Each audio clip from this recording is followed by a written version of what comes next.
Right అండి. మరి మనతో పాటు ఉన్నారు రాజకీయ విశ్లేషకులు రాజశేఖర్ గారు. నమస్తే అండి. ఇలా అంటే జనసేన పార్టీకి సంబంధించిన అభ్యర్థుల పేర్లను పోలిన పేర్లతో ఉన్న వాళ్ళు కావచ్చు, లేకపోతే ఇప్పుడు ఈ జాతీయ జనసేన పార్టీ కావచ్చు, దీని మధ్య జరుగుతున్న ఇది చూసుకుంటే ఏమనిపిస్తోందండి? అర్చన మేడం, ముందుగా మీకు అలాగే ప్యానెల్లో ఉన్న శ్రీనివాస్ చౌదరి గారికి, వేణుగోపాల్ గారికి, రమేష్ గారికి శుభ సాయంత్రం, నమస్కారం.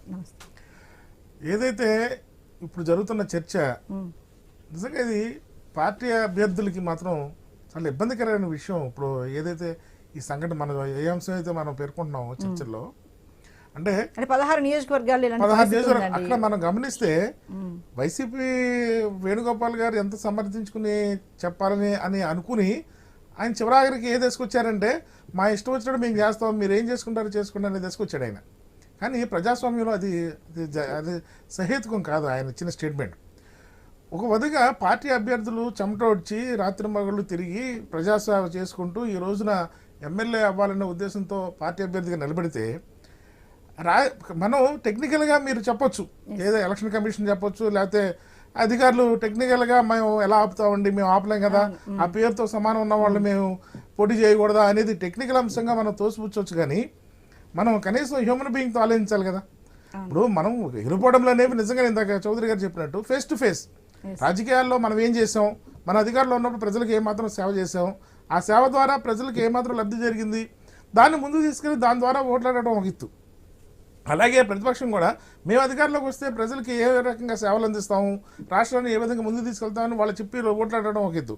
కానీ అదే వ్యక్తి పేరుని గల వ్యక్తిని తీసుకొచ్చి అదే సింబల్ గల మళ్ళా పోటీలో ఉన్నప్పుడు ఆ సింబల్ తాలూకా పోలిన సింబల్స్ని వాళ్ళు పొంది రంగంలోకి దిగడం వల్ల వాళ్ళు నిజంగా ఇప్పుడు ఎడ్జ్ అండి. ఇప్పుడు రెండు అటు కూటమి కానీ ఇటు అధికార పార్టీ మధ్యన హోరాహోరీ పోటీ జరుగుతూ ఉంది. ఇక్కడ ప్రతి ఓటు కూడా అమూల్యమైన ఒకటే, ప్రతి ఓటు చాలా ఇంపార్టెంట్ అయిన సందర్భంలో ఇలాంటి ఇండిపెండెంట్లు ఆగతాయిగా చేసినా, లేకపోతే ఏదో సరదాగా మనం పోటీ చేసినా, లేకపోతే ఇంకో రకంగా ఏ రకమైన లబ్ధి కోసం అనేది పోటీ చేసినా కూడా ప్రజాస్వామ్యంలో ఈ ఒక్క ఓటు విలువైన ఒక ఓటుని శాసించే పరిస్థితి ఉన్న తరుణంలో ఇలాంటి ఈ రకమైన చీలిక వచ్చినప్పుడు అభ్యర్థుల యొక్క జాతకాలు తారుమారయ్యే పరిస్థితి ఏర్పడుతుంది. కాబట్టి ఖచ్చితంగా పోటీ చేసే అభ్యర్థులు నిజంగా ప్రజలకు సేవ చేయాలి. ఖచ్చితంగా మనం కూడా శాసనసభకి వెళ్ళి మనం తద్వారా మన ప్రజలకి మేలే చేకూర్చాలనే ఉద్దేశంతో పోటీ చేసిన స్వతంత్ర అభ్యర్థులు ఉన్నారు, వాళ్ళు మనం ఆహ్వానిద్దాం. కానీ కేవలం కక్షపూరితంగానో లేదా కుట్రపూరితంగానో ఒక వ్యక్తిని ఖచ్చితంగా దెబ్బతీయాలన్న ఉద్దేశంతో కనుక ఇలాంటి రాజకీయాలు కనుక చేస్తే అది నిజంగా అది ప్రజాస్వామ్యంలో చాలా గొడ్డలు పెట్టేది. ప్రజలు ఖచ్చితంగా దాని విషయంలో వాళ్ళకి ఖచ్చితమైన బుద్ధే చెప్తారు, ఆలోచన చేస్తారండి. ఇప్పుడు చైతన్యం అనేది వచ్చింది, ఖచ్చితంగా సెల్ ఫోన్ చేతిలో ఉంటే ప్రపంచం చేతిలో ఉన్నట్లు లెక్క అవగాహన వచ్చింది. కాబట్టి ఏంటంటే మనం చూస్తున్నాం కొన్ని అభ్యర్థులు ఏ రకంగా ఇండిపెండెంట్కి ఎక్కువ వచ్చిన ఓటుతో చూసుకుంటే ఓడిపోయిన అభ్యర్థి చాలా నేరలో పోయినట్టు ఉంటాయి. ఆ ఓట్లు కనుక ఇండిపెండెంట్ రాకుండా ఓట్లు అతనికి వచ్చి కనుక అతను గెలిచే సందర్భం ఉండేది. సేమ్ అంటే గుర్తు సింబల్స్ ఒకే పోలిక ఉన్న సింబల్స్ రావడం వల్ల వచ్చిన ప్రమాదం అనమాట ఇది. దానివల్ల అభ్యర్థులు జాతకాలు తారుమారే పరిస్థితి ఉంటుంది. కాబట్టి ఇలాంటి స్వతంత్రులు అభ్యర్థులు నిజంగా సర్వీస్ చేయాలనుకుంటే మనం ముందుగా అనుకున్నట్టుగా వాళ్ళు పోటీ చేయాలనుకుంటే వాళ్ళు ఎవరిని ఆపలేరు, నిజంగా వాళ్ళు స్వాగతించవచ్చు. కానీ ఇలాగా ఇప్పుడు ఆయన జాతీయ జనసేన పార్టీ ఆయన మరి ఎన్నికల ప్రచారంలో ఎక్కడన్నా ఉన్నాడా? అంతకుముందు ప్రజలకు సంబంధించిన ఏదైతే ప్రాబ్లమ్స్ ఉన్నాయో ఎన్నో రకాల ప్రజా ఉద్యమాలు జరిగినాయి రాష్ట్రంలో. ఆ ఉద్యమాలు ఏ రోజున వాళ్ళ భాగస్వామ్యం ఉందా? ఏదైతే కూటమి సందర్భంగా పవన్ కళ్యాణ్ చాలా అభిమాని, పవన్ కళ్యాణ్ గారు చేసిన ప్రజా ఉద్యమాలు చాలా ఉన్నాయి. ఆయనతో కలిసి ఏమైనా మిత్రపక్షంగా వీళ్ళ ఉద్యమాల్లో పాల్గొనే సందర్భం ఉందా? ఎన్నికల సమయంలోనే పవన్ కళ్యాణ్ అభిమానిగా మీకు పవన్ కళ్యాణ్ గారికి గుర్తుకొచ్చిందా?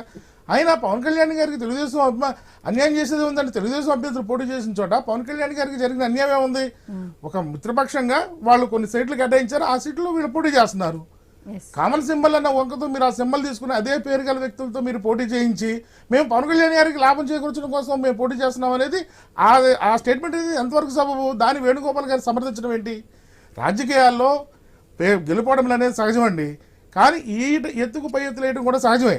కానీ ఈ రకమైన చులకన ప్రజల్లో చులకన ఇలాంటి ట్రిక్స్ వాడటం వల్ల అది రాజకీయాలకి అంత మంచిది కాదు. వేణుగోపాల్ లాంటి పెద్దలు ఇలాంటి వాటిని సమర్థించకూడదు, రాజకీయాలు అతీతంగా ఖండించాలి.